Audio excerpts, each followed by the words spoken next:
बांग्लादेश ने जो अपना उसमें डेवलपमेंट शो की है वुमेन एम्पावरमेंट में, सबसे ज़्यादा वो टेक्सटाइल सेक्टर में लेडीज़ को उन्होंने बहुत एम्पावर किया है और उनकी लेडीज़ वुमेन एम्पावरमेंट की वजह से उनकी इकोनॉमी को बहुत ज़्यादा बूस्ट अप मिला है। इंडिया और पाकिस्तान में जो है वो ज़्यादा जो है वो तवज्जो दी जाती है, मुख्तलिफ सेक्टर्स में उनका जो है वो कोटा ज़्यादा रखा जाता है। वहाँ पर लेडीज़ मतलब स्मॉल मीडियम इंडस्ट्री में मतलब काफ़ी इन्वॉल्व है। हर घर में इंडस्ट्री और वुमेन जो है ना वो घरेलू सनत के अंदर और जो बेसिक हमारी नीड्स हैं उसकी जो इंडस्ट्री उसके अंदर काफ़ी इन्वॉल्व है इंडिया के अंदर। 50% हम ख़वातीन हैं यहाँ पे पाकिस्तान में। अगर 50% जो आपका है वो अगर आप लेज़ी कर दें, उनको आइसोलेट कर दें, तो हमारा तो मुल्क कभी भी डेवलप नहीं होगा।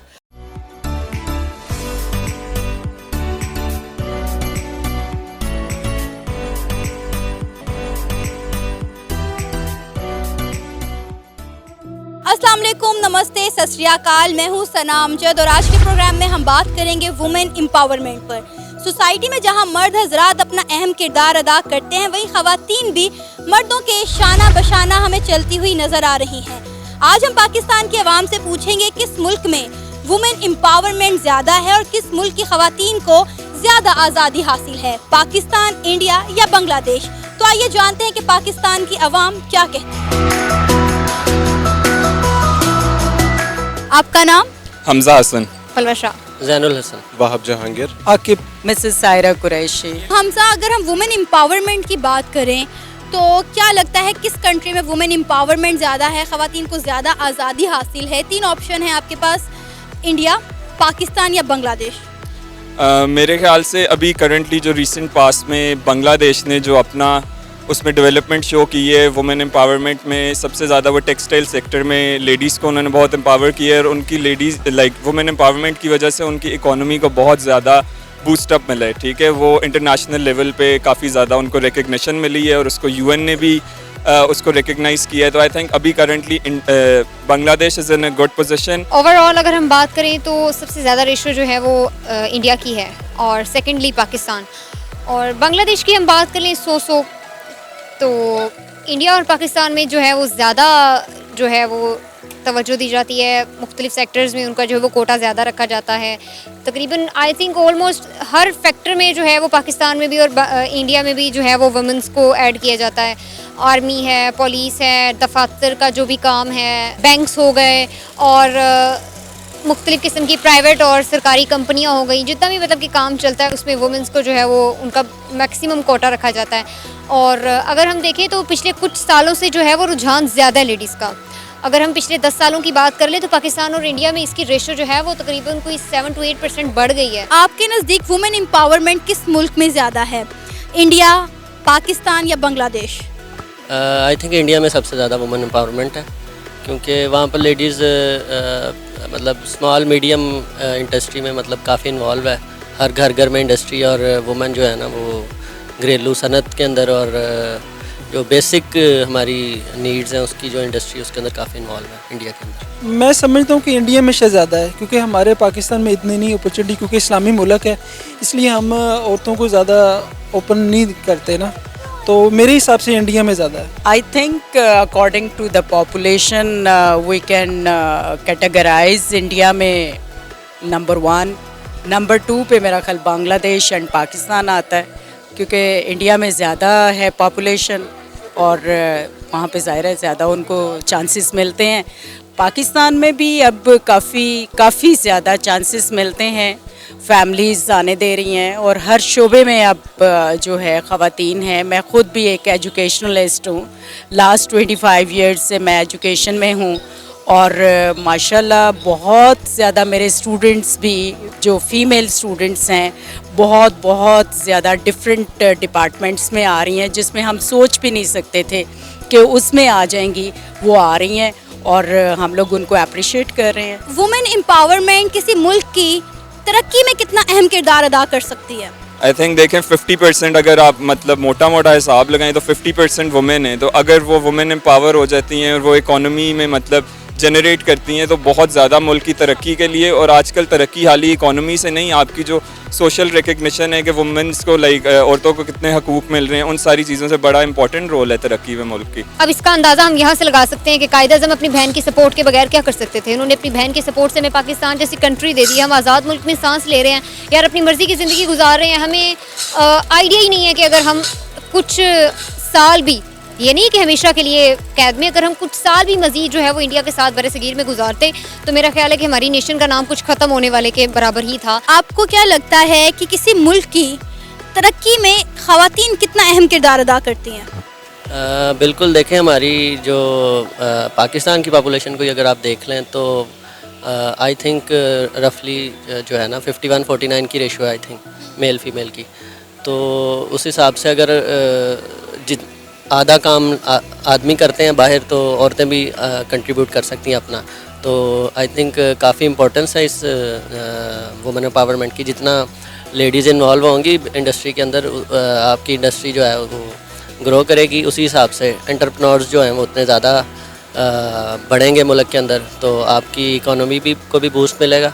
और इसके अलावा आपकी जो क्या कहते हैं स्मॉल इंडस्ट्री है, जो मतलब घरों में लोगों ने काम स्टार्ट किए हुए हैं, तो वो आहिस्ता आहिस्ता ग्रो करते करते वो इंडस्ट्रियलिस्ट बनेंगी जो है वुमेन जो है, तो इससे काफ़ी इकोनॉमी इंशाल्लाह ताला इंक्रीज़ करेगी। अगर हम इसकी एग्जांपल एक हाउस होल्ड की ले लें, ठीक है, एक हाउस होल्ड जहाँ पे एक शख्स कमाने वाला हो, उसकी जो मुआशी हालात होंगे, और अगर उसी घर के अंदर 2 कमाने वाले हों तो वो बेहतर हो जाते हैं। जब औरतें बाहर निकलेंगी और वर्क लाइफ के अंदर, प्रैक्टिकल लाइफ के अंदर या प्रैक्टिकल फील्ड्स के अंदर आएंगी, तो इससे हाउस होल्ड इनकम ग्रो होगी, इससे इकनॉमिक डेवलपमेंट भी होगी। और आई थिंक सबको इक्वल राइट्स मिलने चाहिए। अपनी जो भी ऑप्शंस वो सिलेक्ट करना चाहते हैं या जो भी वो passage whatever they want to choose in their life, they can definitely they should pursue that. So I think it is extremely important that not only men but also women should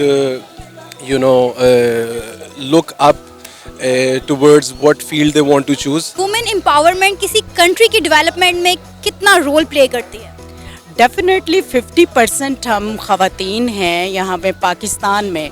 अगर 50% जो आपका है वो अगर आप lazy कर दें, उनको आइसोलेट कर दें, तो हमारा तो मुल्क कभी भी डेवलप नहीं होगा।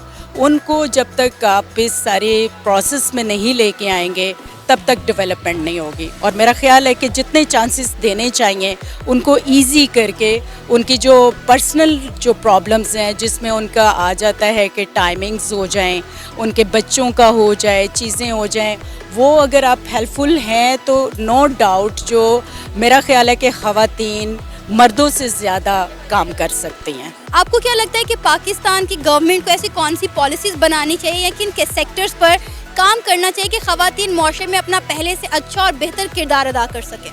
आई थिंक सबसे पहले तो एक सेफ़ वर्किंग एनवायरनमेंट औरतों को देना, उनको मुहैया करना, ये गवर्नमेंट का सबसे मेन लाइक होना चाहिए फोकस। उसके अलावा जिस तरह हमारे हमसाया मुल्क बांग्लादेश में उन्होंने टेक्सटाइल सेक्टर में इतना ज़्यादा लाइक औरतों को यूटिलाइज़ किया है, तो I think that would be a good platform. और जनरली भी आप जिस तरह आप देखें आईटी सर्विसेज हैं, उसमें कोई फिज़िकल लाइक मेहनत नहीं होती, तो आईटी, सॉफ्टवेयर डेवलपमेंट, इन चीज़ों पे औरतों को आगे लेके आना चाहिए। और सबसे मेन चीज़ आई थिंक अगर उसको सम अप किया जाए तो वो एजुकेशन है। अगर औरतें वेल एजुकेटेड होंगी तो वो फिर हर फील्ड में बहुत अच्छा परफॉर्म करेंगी। बेसिक जो चीज़ें हैं, सबसे पहले है लेडीज़ की सिक्योरिटी। आई थिंक कि सबसे पहले उनके लिए ऐसे सेक्टर्स जो है वो बनाए जाएं ताकि ऐसा चेक एंड बैलेंस रहे कि कहीं पे भी उनको जो है वो टॉर्चर ना किया जाए मेंटली, फिजिकली या किसी भी तरीके से जो है वो उनका अब्यूज़ ना हो। और दूसरी बात ये मैं कहूँगी कि सबसे पहले जो है वो हमारे मुल्क में इस चीज़ पे काम करना चाहिए कि अगर आवाम में या कहीं गैदरिंग में लेडीज़ जा रही हैं तो उनके साथ आयशा जैसे वाक़यात ना हो। बेशक लड़की टिकटॉकर है या कोई जॉब करती है या किसी दफ्तर में बैठती है, जहाँ पे भी वो काम कर रही है, इट डजंट मैटर कि वो किस सेक्टर से है। आपका मसला ये है कि वो एक खातून है, आपने उसको सिक्योर करना है एक औरत की हैसियत से। आपने उसको एक टिकटॉकर की हैसियत से कवर नहीं करना, आपने एक एक्टर की हैसियत से उसको कवर नहीं करना, आपने सिर्फ और सिर्फ उसको एक औरत समझ के उसको महफूज रखना है इन सब चीज़ों से। हमारी गवर्नमेंट को ऐसी कौन सी पॉलिसीज़ बनानी चाहिए या किन सेक्टर्स पर काम करना चाहिए कि ख़वातीन जो है अपना पहले से अच्छा और बेहतर किरदार अदा कर सकें? देखें, इसमें ये है कि आजकल जो मोस्टली चल रहा है ना फील्ड, फ्रीलांसिंग का फील्ड एक बहुत ज़्यादा ग्रो कर रहा है। उसमें अगर क्योंकि पहले इस पर टैक्स नहीं था फ्रीलांसिंग की इंडस्ट्री पे, अब सुनने में आ रहा था कि इस पर टैक्स भी इम्पोज कर दिया गवर्नमेंट ने ना। तो अगर फ्रीलांसिंग को टैक्स फ्री किया जाए, उससे एक तो फॉरेन रेमिटेंस आपकी बढ़ेगी, ठीक है, और इसमें लेडीज़ इन्वॉल्व हैं काफ़ी, क्योंकि वो देखें ना घरों में करती हैं काम, ठीक है, लैपटॉप के ऊपर। तो आपको ज़्यादा से ज़्यादा आईटी सेक्टर को अपने जो है वो बूस्ट करना चाहिए, ताकि नेट्स फ्री जो फ्री ना भी हो, मतलब लोगों को सस्ता नेट मिलेगा, तो वो ज़्यादा से ज़्यादा अपनी फ्रीलांसिंग की फील्ड में तरक्की करेंगे, ठीक है। उससे आपका आईटी सेक्टर जो है वो भी ग्रो करेगा, आपकी आईटी एक्सपोर्ट्स भी बढ़ेंगी और आपकी इकोनॉमी को भी जो है ना वो इंक्रीज़ मिलेगा। सबसे बड़ा जो मुझे रिसोर्स वेस्टेज लगता है वो ये लगता है कि हमारे यहाँ पे अगर आप मेडिकल के स्टूडेंट्स की ही एग्जांपल ले लें, तो मोस्टली आपको मेडिकल फील्ड के अंदर जो स्टूडेंट्स नज़र आएंगी वो फीमेल स्टूडेंट्स होंगी। लेकिन उनमें से भी जब आप देखती हैं कि अगर 100 लोगों ने की 100 लड़कियां जो हैं वो डॉक्टर्स बन रही हैं, तो उनमें से 70 या 80% जो होती हैं वो उसको प्रैक्टिस ही नहीं करती, ठीक है। और यहाँ पे मकसद ही ये होता है कि जी ये एजुकेशन ले ले और इसकी शादी कर देंगे, अच्छी जगह पे रिश्ता हो जाएगा, जो कि wastage of resources for the economy. मतलब गवर्नमेंट सीट्स जो हैं जो मेडिकल कॉलेजेस के अंदर हैं वो भी वेस्ट हो रही हैं, और इकोनॉमी जो है उसको भी वो बूस्ट नहीं मिल रहा, जो अगर ये लोग प्रैक्टिस करें, इकोनॉमिक साइकिल के अंदर आएँ तो जो एडवांटेजेस मिलेंगे। So I think it is extremely important कि फीमेल्स जो हैं उनको they should take significant part, they should play a significant part in the economic development of the country. आपने जानी पाकिस्तानी अवाम की राय, आप भी अपनी राय का इजहार कर सकते हैं नीचे दिए गए कमेंट सेक्शन में। इसी के साथ मुझे इजाज़त दें, पर जाने से पहले मेरे चैनल को सब्सक्राइब करें, वीडियो को लाइक करें और शेयर करें। अल्लाह हाफिज़।